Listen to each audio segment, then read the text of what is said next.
Chemistry-ஆ emotional safety-ஆ? The most important sign of a healthy relationship எது தெரியுமா? Showering love and affection, being obsessed with each other, making love all the time, no conflicts at all. ஒரு conflict வரப்ப அதை அவங்க எப்படி resolve பண்ணுறாங்க அப்படிங்கிறது தான். ஃபைட்ஸ் அண்ட் ஆர்குமெண்ட்ஸ் வரப்ப how quickly they get back to repair the damage done. எவ்வளோ பயங்கரமான லவ்வாக இருந்தாலும் சண்டைலாம் வராமல் இருக்கவே இருக்காது. மேபி அந்த ஹனிமூன் ஃபேஸில் பட்டரியாக சீஸியாக இருக்கலாம், ஆனால் போக போக சண்டை ஆர்குமெண்ட்ஸ்லாம் வரதான் செய்யும். That's human, that's like normal, natural. யாருமே இங்கே பர்ஃபெக்ட் கிடையாது. To err is human. So நமக்கு தெரியாமல் நம்மளோட பார்ட்னரை அன்இன்டென்ஷனலி கூட ஹர்ட் பண்ணிடலாம்.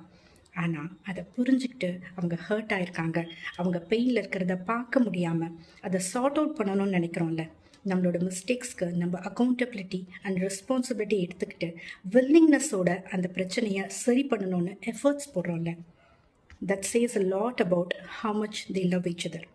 அந்த ஒரு quality is very very important for a healthy relationship.